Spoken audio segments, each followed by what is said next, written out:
पुरानी पेंशन की बहाली के मुद्दे पर आंदोलित सरकारी कर्मचारियों की तरफ से 25 नवंबर 2025 को राष्ट्रीय राजधानी दिल्ली के जंतर मंतर पर राष्ट्रव्यापी आंदोलन करने के बाद प्रधानमंत्री नरेंद्र मोदी न सिर्फ झुकने के लिए मजबूर हुए हैं बल्कि अब अपने फैसले भी वापस उनको लेने पड़ेंगे। आपको बता दें कि पुरानी पेंशन की बहाली के मुद्दे पर आंदोलित सरकारी कर्मचारियों ने राष्ट्रव्यापी आंदोलन करते हुए इस बात का साफ तौर पर ऐलान कर दिया था कि अब जिस तरीके से केंद्र की नरेंद्र मोदी सरकार ने यूनिफाइड पेंशन स्कीम और नेशनल पेंशन स्कीम को लाया है उसको वापस लेना ही पड़ेगा। इसी के साथ हूबहू पुरानी पेंशन की बहाली करनी पड़ेगी। हालांकि केंद्र की नरेंद्र मोदी सरकार के तरफ से जो वित्त मंत्रालय के प्रधान सचिव हैं अनिरुद्ध श्रीवास्तव, उनसे पुरानी पेंशन की बहाली के मुद्दे पर आंदोलित सरकारी कर्मचारियों के प्रतिनिधियों से मुलाकात तो हुई है,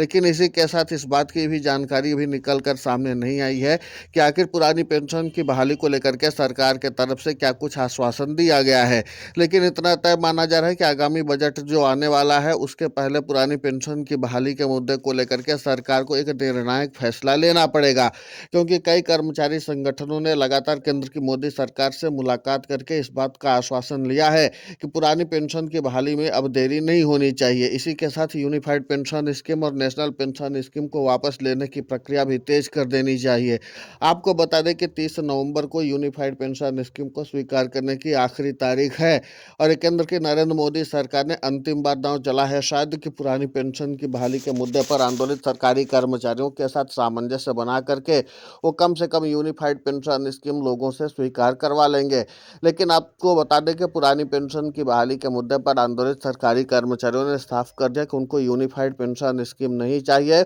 उनको हूबहू पुरानी पेंशन की बहाली चाहिए। और इसीलिए पुरानी पेंशन की बहाली के मुद्दे पर आंदोलित सरकारी कर्मचारियों ने नवंबर के महीने में ही राष्ट्रीय राजधानी दिल्ली में दो बड़े बड़े राष्ट्रव्यापी आंदोलन कर दिए हैं। तो इसका मतलब साफ है कि यूनिफाइड पेंशन स्कीम को वापस लेना ही अब केंद्र की नरेंद्र मोदी सरकार की मजबूरी बन चुकी है, क्योंकि अभी तक सरकार की तरफ से जितने भी प्रयास किए गए हैं यूनिफाइड पेंशन स्कीम को बढ़ाने के लिए वो सारे विफल साबित होते हुए नजर आ रहे हैं। पुरानी पेंशन की बहाली के मुद्दे पर आंदोलित सरकारी कर्मचारियों ने साफ कर दिया है कि प्रधानमंत्री नरेंद्र मोदी को यूनिफाइड पेंशन स्कीम वापस लेना ही पड़ेगा। और इसी के साथ नेशनल पेंशन स्कीम में भी सरकारी कर्मचारियों की कोई खास दिलचस्पी नहीं है। उन्होंने कहा कि सरकार को अब इस बात पर विचार करने के अलावा कोई और रास्ता नहीं है कि यूनिफाइड पेंशन स्कीम और नेशनल पेंशन स्कीम को वापस लिया जाए। और इसके लिए बाकायदा सरकार के खिलाफ जो है सरकारी कर्मचारियों ने रणनीति बनाना भी शुरू कर दिया है। अब माना जा रहा है कि नवंबर के महीने में जो अंतिम तारीख है उसके बाद अगर यूनिफाइड पेंशन स्कीम की तारीख बढ़ाई भी जाती है तो भी कोई खास फर्क पड़ने वाला नहीं है, क्योंकि पुरानी पेंशन की बहाली के मुद्दे पर आंदोलित सरकारी कर्मचारियों ने पहले ही अपना स्टैंड साफ कर दिया कि वो यूनिफाइड पेंशन स्कीम को स्वीकार नहीं करेंगे तो नहीं करेंगे। अब इसी बात को ध्यान में रखते हुए पुरानी पेंशन की बहाली का मुद्दा और भी ज़्यादा सरगर्मी पकड़ता हुआ नजर आ रहा है। आपको बता दें कि राष्ट्रव्यापी तौर पर आंदोलन सरकारी कर्मचारियों के लगातार चल रहे हैं और नवंबर के महीने में ही दो बड़े आंदोलन हो गए। पहला आंदोलन सरकारी कर्मचारियों का 9 नवंबर 2025 को था, दूसरा आंदोलन जो सरकारी कर्मचारियों का था वो 25 नवंबर 2025 को हुआ। अब इसके बाद पुरानी पेंशन की बहाली के मुद्दे पर आंदोलित सरकारी कर्मचारियों के प्रतिनिधियों ने खासकर एनएमओपीएस के राष्ट्रीय अध्यक्ष और रटेवा के प्रदेशाध्यक्ष विजय कुमार बंधु ने साफ तौर पर इस बात का ऐलान कर दिया है कि यूनिफाइड पेंशन स्कीम की वापसी अगर नहीं होती है और एनपीएस की भी वापसी नहीं होती है तो सरकारी कर्मचारी अपने आंदोलन को और भी ज़्यादा आगे बढ़ाने के लिए काम करेंगे और सीधे तौर पर राज्यों की राजधानी में भी सरकारी कर्मचारियों का आंदोलन अब आपको देखने को मिलेगा। तो कुल मिला करके यह है कि पुरानी पेंशन की बहाली के मुद्दे पर आंदोलित सरकारी कर्मचारियों ने अपनी रणनीति साफ कर दी है कि वो यूनिफाइड पेंशन स्कीम को बिल्कुल भी स्वीकार नहीं करेंगे।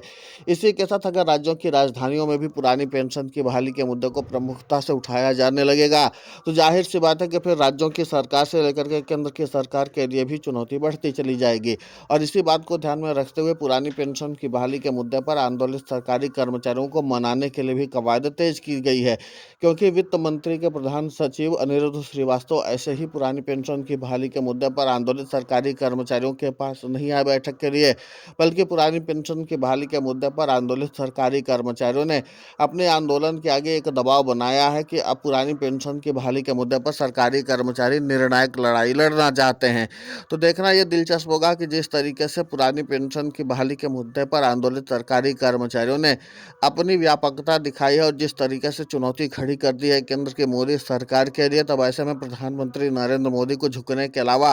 कोई और रास्ता दिखाई नहीं दे रहा है। और माना यही जा रहा है कि अब पुरानी पेंशन की बहाली के मुद्दे पर आंदोलित सरकारी कर्मचारियों ने मास्टर स्ट्रोक चल दिया है और जिसके नाते से प्रधानमंत्री नरेंद्र मोदी को अब सरकारी कर्मचारियों की मांगों को मानना ही पड़ेगा और यूनिफाइड पेंशन स्कीम को तो कम से कम वापस लेना ही पड़ जाएगा। आपको बता दें कि अब तक भारत में 3 पेंशन प्रणाली चल रही हैं। पहली चल रही है ओल्ड पेंशन स्कीम, दूसरी चल रही नेशनल पेंशन स्कीम और तीसरी चलने वाली है और चल ही रही है यूनिफाइड पेंशन स्कीम। अब इसी के नाते से पुरानी पेंशन की बहाली के मुद्दे को लेकर के सरकारी कर्मचारियों में एक अलग तरह से जंग छिड़ी हुई है और पुरानी पेंशन की बहाली के मुद्दे पर आंदोलित सरकारी कर्मचारी किसी भी हाल में यूनिफाइड पेंशन स्कीम को वापस करवा करके पुरानी पेंशन चाहते हैं। अब देखना महत्वपूर्ण होगा कि जिस तरीके से पुरानी पेंशन की बहाली के मुद्दे को लेकर के नई जंग शुरू हुई है और इसके बाद माना यह जा रहा है कि जिस तरीके से आगे चल करके सरकार का बजट भी पेश होने वाला है और उसके पहले अगर पुरानी पेंशन की बहाली के मुद्दे पर आंदोलित सरकारी कर्मचारी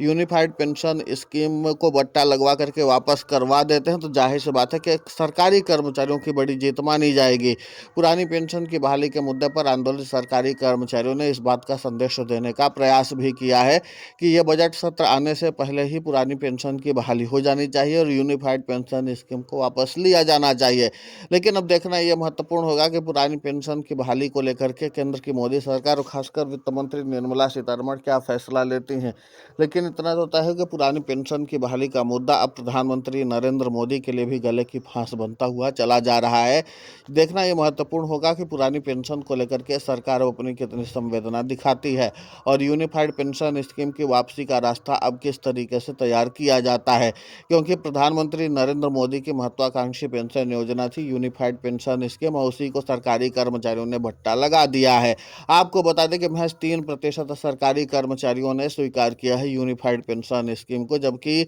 24 लाख के आसपास सरकारी कर्मचारी जो हैं केंद्रीय स्तर के हैं उनमें से महज 70 से 75 हजार सरकारी कर्मचारियों ने ही यूनिफाइड पेंशन स्कीम को स्वीकार किया है। और जिन्होंने स्वीकार किया वो एक बार उनको मौका मिलेगा कि वो यूनिफाइड इन पेंशन स्कीम से निकल करके सीधे तौर पर नेशनल पेंशन स्कीम में स्विच कर सकते हैं। तो जाहिर सी बात है कि अगर उनको ये बात दिखेगी कि यूनिफाइड पेंशन स्कीम में उनका भविष्य नहीं दिखाई देता वो सीधे तौर पर स्विच भी कर सकते हैं। फिलहाल इस पूरे घटनाक्रम को लेकर के आपकी प्रतिक्रिया बहुत महत्वपूर्ण होती है, आप हमें कमेंट करके जरूर बताएं। साथ ही पुरानी पेंशन की बहाली के मुद्दे पर हम लगातार आंदोलित होकर के खबरें चला रहे हैं। आप हमारे समर्थन के लिए चैनल को सब्सक्राइब करें, खबर को ज़्यादा से ज़्यादा शेयर करें ताकि पुरानी पेंशन की बहाली का मुद्दा और बुलंद हो।